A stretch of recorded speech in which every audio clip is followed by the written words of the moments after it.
Hello and welcome to the exclusive weekend debate with me, Ayushman Singh Jamwa. Ladies and gentlemen, there is no end to the diplomatic showdown between India and Canada sparked by the Modi government's decision to draw the red line on the Khalistani agenda that is only gaining more space in Canada. From protests, threats to even attacks against the Indian community and diplomatic staff in Canada by pro-Khalistani radicals, India has time and again sought action from Canada, hoping to see the nation as a partner in the war on terror and extremism. But the Trudeau government, given its political compulsions, has tolerated Khalistani extremists under the garb of free speech. But Canada, ladies and gentlemen, also has strong hate speech laws. Just this week in Montreal, a neo-Nazi named Gabriel Chaput was found guilty of willfully promoting hatred against the Jewish people. He has been sentenced to 15 months in jail and 3 years of probation, one of the harshest sentences given for the crime in Canada.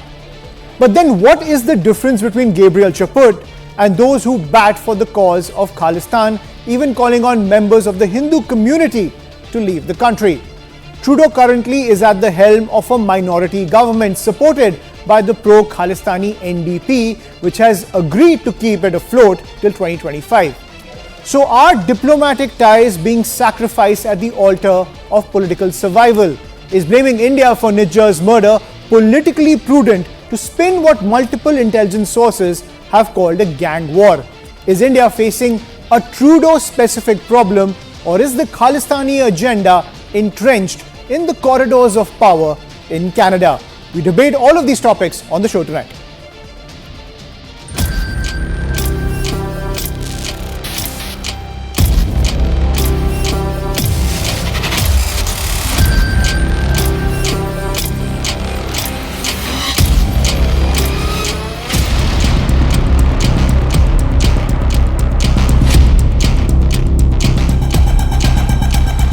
बात तो ये है कि वो अभी खुद प्रधानमंत्री खुद पार्लियामेंट के अंदर और पार्लियामेंट के बाहर बार बार ये कह चुके हैं कि मुझे शक है। अब शक के बिना पे कोई प्रधानमंत्री तो किसी पे एलिगेशन नहीं लगा सकता, कोई और तो लगाए। और ट्रूडो ने जब ये एलिगेशन लगाया तो उन्होंने ये नहीं जाना कि इसका कितना दूर तक का खमियाजा लोगों को भुगतना पड़ेगा।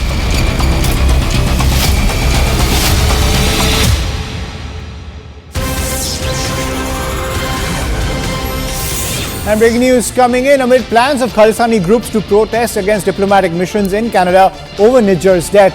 Top Indian government sources have revealed that the Canadian government may not allow the situation to escalate given the diplomatic tensions between the two sides, adding that the protests could be low-key. So that's the pitch coming in from top government sources. This comes after authorities in Surrey, remember it is a Khalistani hotbed in Canada.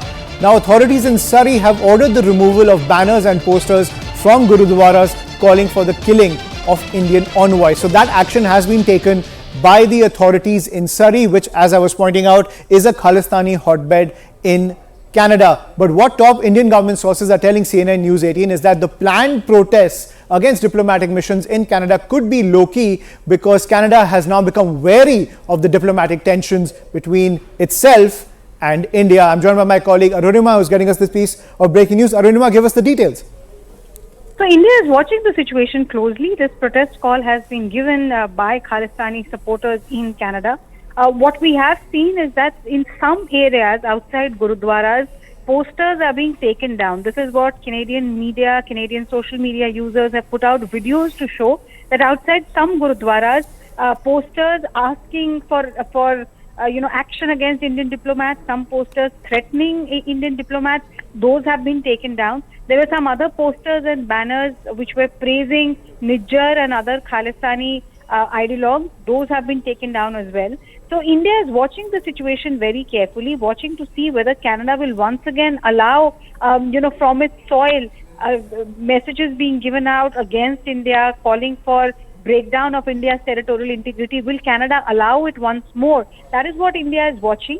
But their sense is that given the escalation between the two countries because of Prime Minister Trudeau's comments, Canada could, ask the radical elements there to not make things more complicated. That is what the assessment here in New Delhi is, but they are waiting and watching. Right, so they're waiting and watching, hoping that better sense prevails over the Canadian government. Thank you, Arunima, for getting us that piece of breaking news. Let's get to our debate now, ladies and gentlemen. I'm joined by Shashank, Mr. Shashank, former Foreign Secretary, as well as Rubinder Sachdev, Strategic Affairs expert, Dean Baxendale, who's a columnist, as well as Ramnik Singh Mann, who's an activist when it comes to the entire Khalistani matter. Mr. Shashank, I'll come to you first when it comes to the diplomatic tussle surrounding India and Canada. Now, when you see the state of diplomatic ties between the two countries, in your opinion, is this the extent to which ties can deteriorate between India and Canada, or do you think it could worsen further? Actually, what Canada did came as a big surprise and shock to the Indian leadership, because India had been projecting G20 as a very successful gathering where all members of G7 and other countries, they were present here. We were able to get African Union included. There were some other agreements which were reached for setting up new communication lines, biofuels alliance. There was some feeling that perhaps the Canadian Prime Minister was not very happy with the way things were going for him and his delegation. But it was never felt that it would go to such an extent that he would immediately go back and then feel so unhappy that he would go to the parliament and, based on whatever alleged talks by the Khalistani people, he would immediately say that, all right, please take out some of the senior most diplomat posted in the Indian embassy. So I think India had to react to that, and then they carried on, allowing the Khalistani people there to threaten the Indian diplomats, consular staffs, and asking the whatever people, the other faith who did not follow fully whatever this Mr. Pannu wanted them to do, that they should go back out of Canada. So I think these are kind of things which really made the community feel very insecure, the Indian consular and diplomatic staff feel very insecure, and so government had to take action. Now what has happened now, it seems that there is some move. Is it because the government of India has taken action against the properties and assets of the Khalistani extremists who are ensconced in Canada? Is that the reason, or is that because the Canadian government has asked them to pipe down and not to hurt the relations between India and Canada? So I think we'll adjust to. So it's a good thing that you are saying that we have to watch how things are developing, because we would very much like that this G20 momentum should be carried on in future also. And if there's a kind of a minor blip on the screen, then perhaps one can see how best to sort it out, because we don't want India and Canada relations to go down the drain. But point is that Mr. Trudeau has done everything possible to spoil these relations. And what has happened for last 40 years, India has been asking for the Air India flight bombing culprits to be taken care of and to be given punishments. That has not happened. Right. And that is a very serious crime, under the ICAO and the regulations and the agreements at the international level for the safety and security of the aircraft. And now we have been passing on resolution after resolution, including in the UN Security Council, against terrorism. And Canada is not bothered about doing any of these things. In fact, they are blaming the Indian people to have taken out the terrorists in Canada, whereas they have been taking out what they call terrorists all over Asia, carrying out of NATO area operations in Asia, Middle East, all over the world. And they are trying to expand NATO to NATO plus in Asia, and they want India also to join it. Is this the reason? This is how they want India to join it? I'm not very sure what they really mean. The Canadians, I think, are out on a limb. Perhaps if they get the support of the other G20 but maybe it's members, nothing more than political compulsions, Mr. Shashank. I want to get Dean Baxendale on this. Mr. Baxendale, when it comes to, understanding what the entire Khalistani movement is, India still bears the scars of the Khalistani insurgency. How does the common Canadian look at, people like Jagmeet Singh and Hardeep Singh Nijjar when it comes to the entire Khalistani cause? And Justin Trudeau, clearly in a minority government with the NDP, he has those political compulsions. Do the Canadians look at the Khalistani movement as a peaceful movement of self-representation? Is that the impression that they have when it comes to the entire Khalistani struggle? Well, first and foremost, thank you very much for having me on your show today. I think that, quite frankly, the issue around the the Khalistan separatist movement and an understanding of that truly by the Canadian public has been well down on everybody's radar, so to speak. This issue obviously has highlighted something that's been going on, as mentioned just now by your guest, for over 40 years, where our Canadian government, CSIS, RCMP, ostensibly have monitored Khalistani separatists and terrorists stemming back to the Air India bombing, and we have done virtually nothing to stem murders that have taken place, in India or in other jurisdictions in support of the Khalistani separatist movement. Having said that, Sikhs who I've spoken with this week in Canada, who have strong relationships, intermarriage, cultural exchange practices with Hindus in Brampton and other areas in the country, are also very afraid that the Khalistani issue is painting law-abiding, great Canadian Sikhs here in this country with a very bad brush. Right. And Mr. Ramnik Singh Mann, I want to get you on this. Do you think that within Canada, that slowly and steadily, if you look at the larger Canadian public, that they are realizing that the nature of politics in Canada has created Frankenstein's monster when it comes to the Khalistani movement within that country? Yeah, good evening. You see, the West has a habit of nurturing separatist leaders in their countries. And but I believe Canada has gone a little too far, because not just the separatist leaders or separatist movement.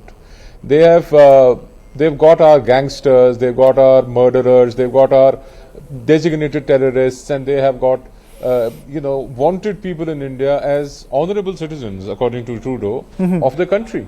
So the only other country which does that is Pakistan.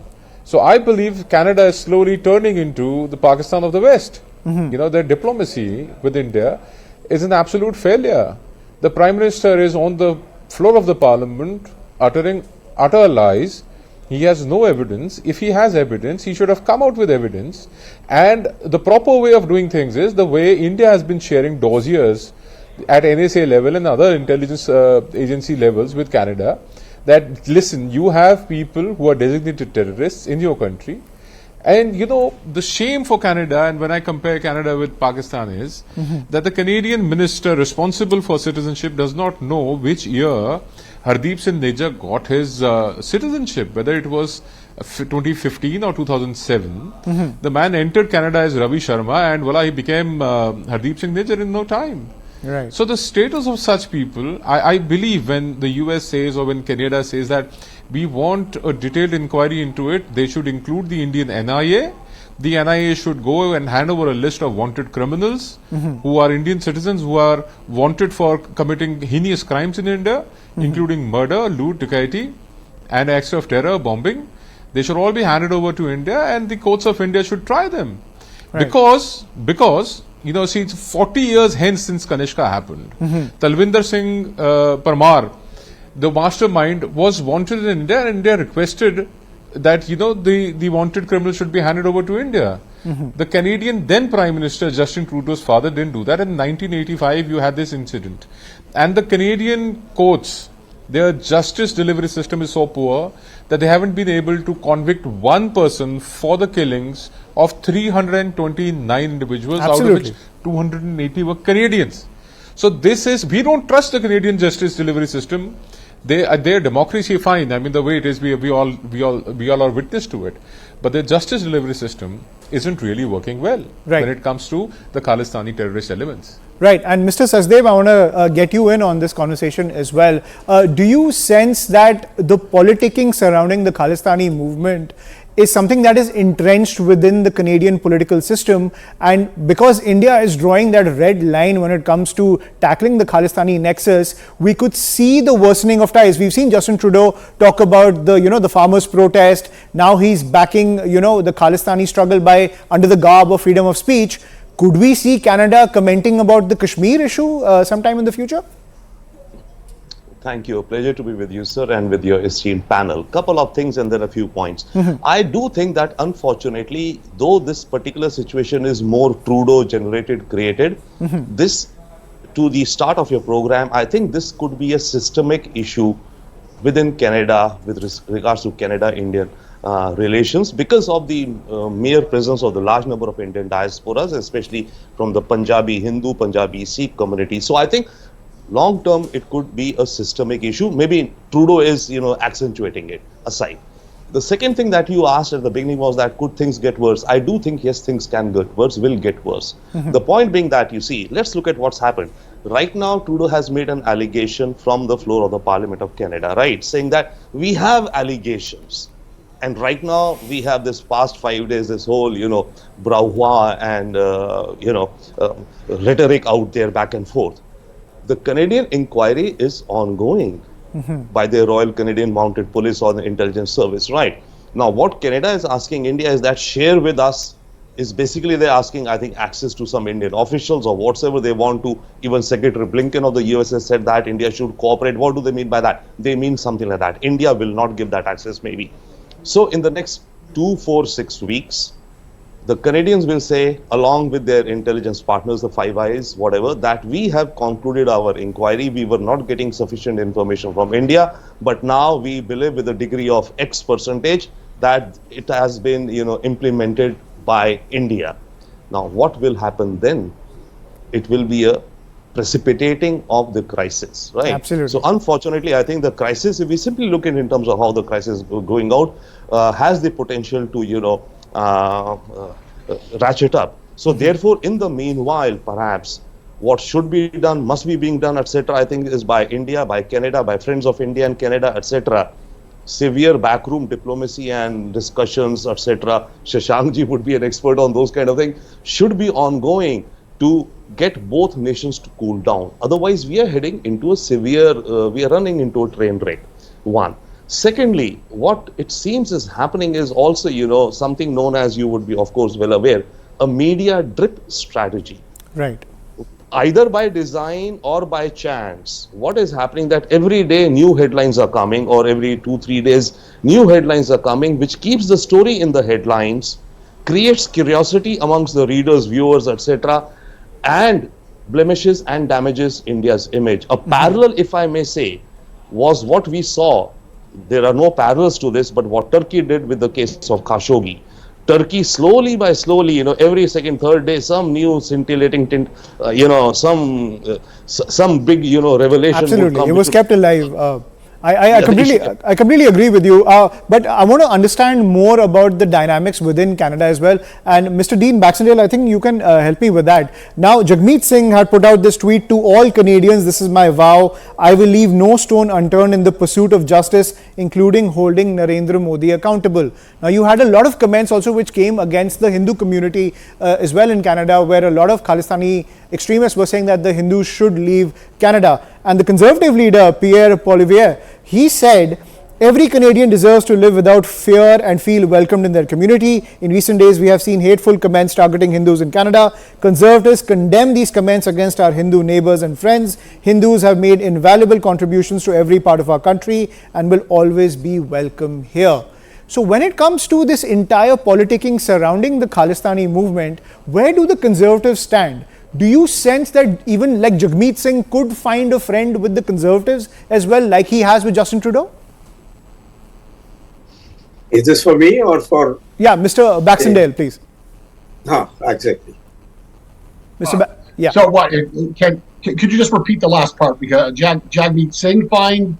Right, Jagmeet Singh has made his stand clear. He wants to make Narendra Modi pay for what happened to Hardeep Nijjar. Now, the Conservatives, of course, the Conservatives are on an upward trajectory because of the poor, political showing that Justin Trudeau is going through. He's having a really rough time when it comes to the opinion polls. But could the Conservatives and the NDP also, become friends?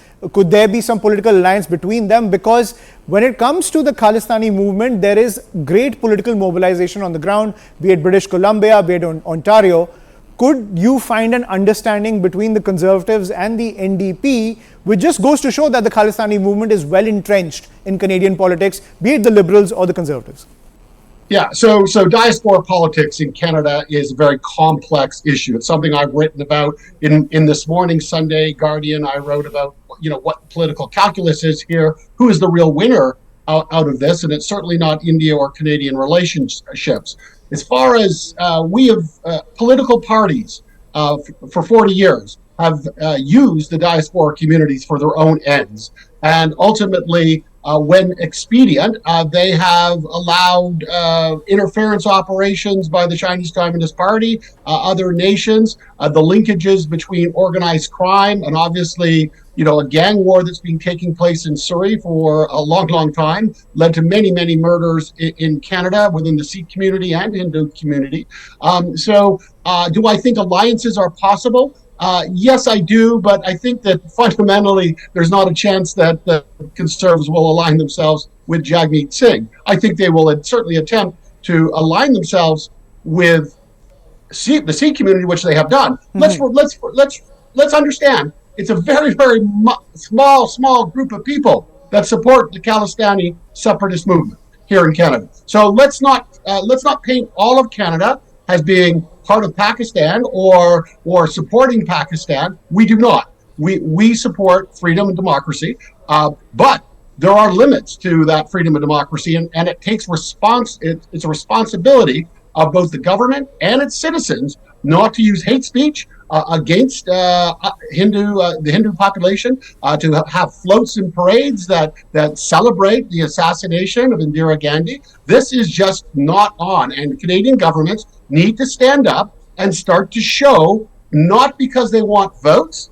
but because they need to do what's right for freedom and democracy and protecting that nation and protecting religious freedoms, something to which I was in Delhi and then in Dharamsala in May to meet with His Holiness, because it's important that we understand that all people around the world have a right to their Absolutely. But Dean, you also see that difference where in Montreal, a neo-Nazi gets convicted for hate speech, 15 months in prison, 3 years of probation, and over here you have Khalistani radicals, espousing all the hate against Hindus as well as India, and no action is taken against them. And the defense given by none other than the Prime Minister is freedom of speech. Mr. Shashank, I want to get your take on this, that, of course, there are double standards. It's politics at the end of the day. Each political party will pander to its base. But the diplomatic core is, of course, divorced from politics. It has a larger agenda at play. Do you think that those backroom,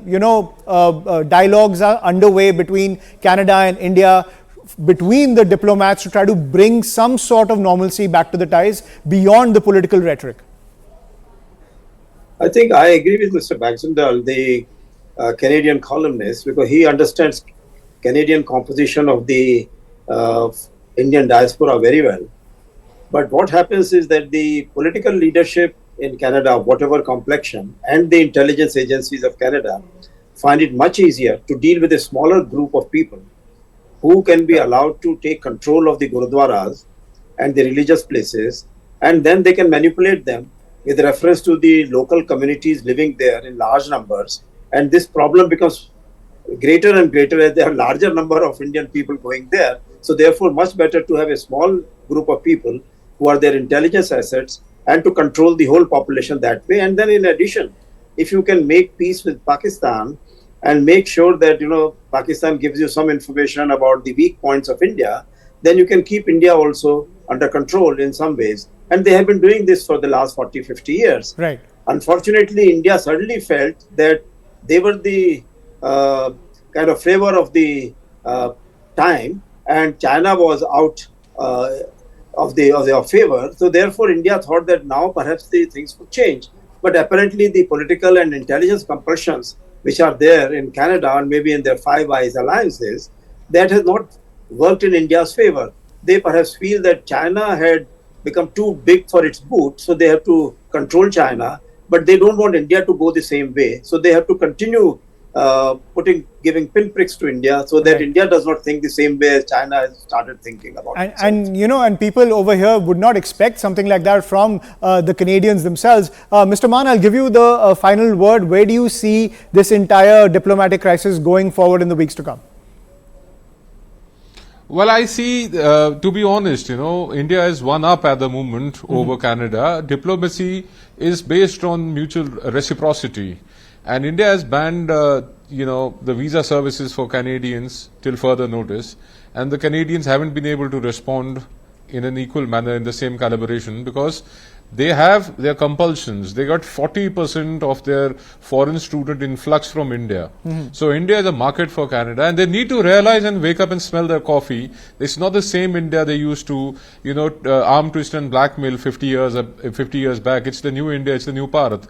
And when you deal with India, it's a strong country. India has arrived, and the world is standing in innovation, and the world is now realizing the strength of India, the Indian diplomacy, the Indian prowess. Absolutely. So I feel that I completely agree with you. I completely agree with you that it's India's iron fist approach that has actually caught the Canadians off guard. But that's all the time I have. Thank you so much for joining us, gentlemen, for this very enlightening debate when it comes to the diplomatic power plays between India and Canada, namely the politicking surrounding the Khalistani movement inside Canada. We'll have to wait and see how this entire power play plays out in the days to come. But that's all we have to pack it on the show. Thank you for watching.